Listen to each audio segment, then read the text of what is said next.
Welcome back for a second game in our campaign where my Dante angels will join the fight against the Nephilims.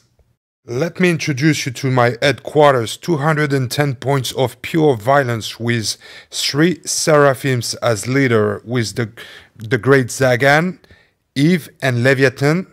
They are the great leaders of this warband, but we also have Ikat with a crossbow, Runway the mechanic. Next to him we have Moloch with his flamethrower, then Furfur the very angry kid. You will also have Belphegor, the other mech, the tank of the warband, and then Lamas, another very angry kid with a chainsaw, very nice little girl. Today we will play scenario 8 in which the attacker will deploy in the blue corner and he has to cross the whole battlefield to escape through the red corner. On this map we will also have 4 crates that you can search during the game to find valuable items and caps. The attacker will deploy within the 10 centimeters of this corner, the defender in the 10 centimeters around this red dot. Then the attacker will have to cross the whole map to escape through this corner for 1 action point. The attacker has to dispatch resources among its warriors, 10 tokens. Then these warriors will have to escape from the battlefield on the opposite corner using 1 action point to exit the table. At the end of the game, the attacker will gain 10 points for each token on the card of a warrior that managed to escape the board. It will also gain 5 points for each token on the card of a warrior that didn't manage to escape the board but was not engaged at the end of the fight. The defender will score 10 points for each token on the card of a dead enemy, and he will score 5 points at the end of the game for each token on the card of an engaged enemy. Here is the Nephilim battle force for this game, 120 points of aliens led by Nargot, Amtilo, Ekuden, Argamon, and Usila. Kirlos was incapacitated during the previous game, so he cannot join the fight this time. He will have to rest for 1 turn. They will fight against 125 points of Dante angels led by Zagan and Eve with Ekat, Runway, Moloch and Furfur. So Dante angels will be the attacker in this scenario. You see that my warband is deployed within the 10 centimeters of the corner, and then they will have to cross the whole board to escape through this corner. The Nephilims are deployed within the 10 centimeters of the deployment zone, and then you can see that Usila also uses her infiltration rule to get into the battle terrain closer to my angels. Then it is time to pick the secondary objective. The Nephilim pick the kill the big guys, so it will score 20 points as a secondary objective if it kills the highest value point of my warband. So it's whether Zagan or Eve, they both have a value point of 30 points. So if you kill one of these guys, it will score 20 extra points.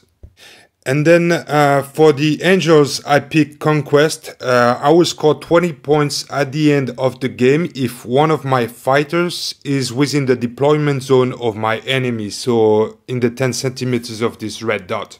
The Nephilim player will also buy items before the game. That's something you can do. You spend 25 caps and then you pick 2 item cards and then you will choose one. So in this case, what Nephilim is picking is, cocktail molotov and a zombie, so the choice is obvious, and then you will have to give that item to one of your fighters, so he choose Amtilo for this game. And then for this scenario, I have to dispatch 10 tokens among the different warriors, different characters of my warband. 3 for Sagan, 3 for Eve, 2 for Runway, and 2 for Moloch. And I need to bring these tokens on the other side of the map. And as the Nephilim player warband is 5 points less than the Dante angels, he will pick an item for 5 points. That will give him an advantage during this game. Here we are ready for the fight. So the Dante angels are deployed within the corner here. You can also see that the Nephilims are ready, close to their deployment zone. You can see Usila using her infiltration rule ready to fire. And then I will have to cross the board as my primary objective. But also, if I finish the game with one of my fighters within the 10 centimeters of the deployment zone, I will score extra points when the Nephilim will have to kill my big guys. It's exactly what Yusila will try to do. She will shoot twice at Eve, will damage her, but she won't manage to kill her, and then she will move back to the deployment zone. Then the Nephilim will activate Nargot. Nargot will start searching the crate and find chainsaw. That's deadly. And don't forget that when you search a crate, you also need to pick some resources, caps. Nice pick. Nargot will then move 2 times in front of Argamon. Then I move Zagan and Ikat together using the passenger special rule. She's hiding behind the building and she's ready to climb it to get a better position for a deadly shot with her crossbow. And then Zagan will keep on moving towards the objective.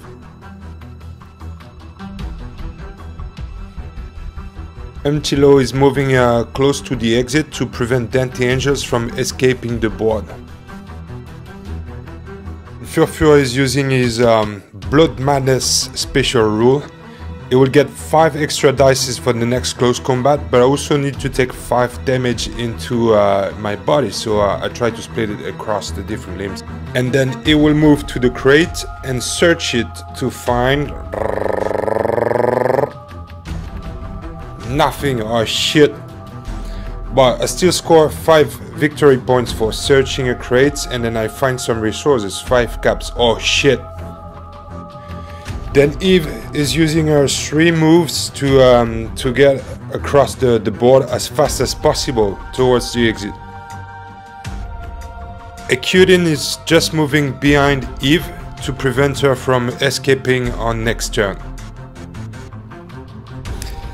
Then Argamon moves and blocks the other way to the exit to Eve. Seems like these 2 big guys have a plan for the nice little girls on next turn. Ikat doesn't have any target for shooting, so she will move next to the crate. And then Runway is running as fast as he can to join his friends just behind the building. Moloch runs and tries to find protection behind the scenery. Beginning of second turn, Yusila shoots twice at Moloch and then she kills him. It gives 20 victory points to the Nephilim player, as Moloch was carrying 2 of the tokens that I need to bring to the exit. Then Eve will use a special bike maneuver. She's drifting and she's preventing anybody from engaging her on this turn. So it seems like this nice girl had a plan for these 2 big guys too. And then she moves without engaging, getting closer to the exit. As he can't engage, Ekuden will use its full move to get as close as possible to the exit. And Runway keeps on running as fast as possible. Nargot is also trying to block the angels, getting closer to the exit.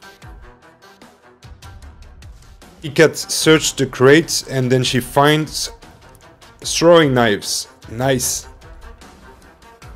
She then moves once and then shoots at Humtilo, wounded but not dead. Argamon is moving backward and still preventing Eve from reaching the exit. Then Furfur is moving, getting ready for the fight on next turn. And then Zagan moves once, and he gets close to, he gets in contact with Ikat, and he will bring her using the passenger special rule.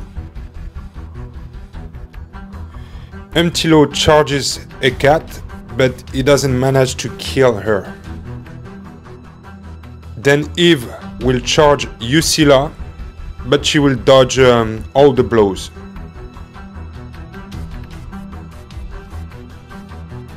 Beginning of third turn, Yusila moves back and then she fires twice at Eve, but she doesn't manage to get rid of the biker. Zagan attacks Mtilo twice and he kills him in a bloodbath. Argamon tries to get closer to the fight.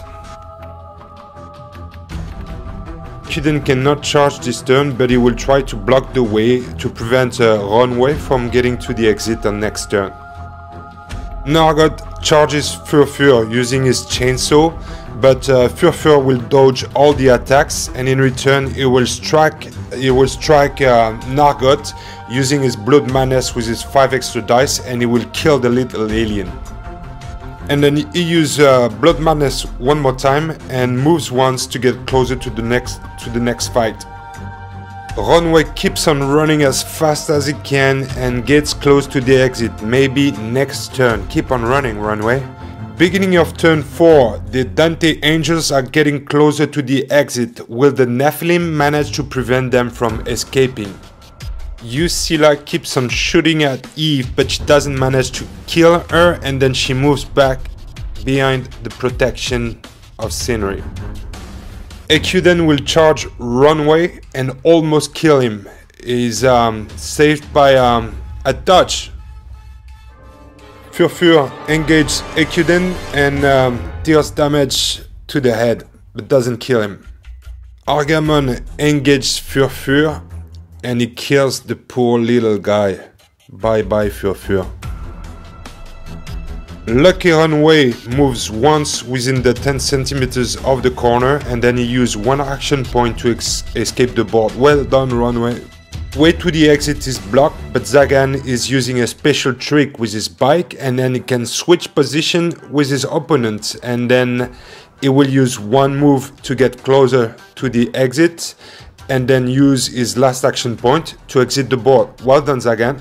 Another bike trick for Eve, she's using that special card that gives her a 5 centimeter move extra, and then she engages Usila. She will fight twice and then kills the beast. Ikat is not carrying any tokens, so she's running as fast as possible far away from the aliens. Beginning of the last turn, Eve is moving into the deployment zone of the enemy, which is my secondary objective.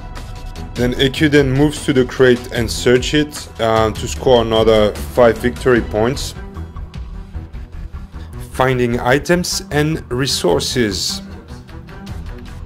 Then Ikat will shoot twice at Ekuden using her throwing knives, but she doesn't manage to kill him, so she will move away from the big guy.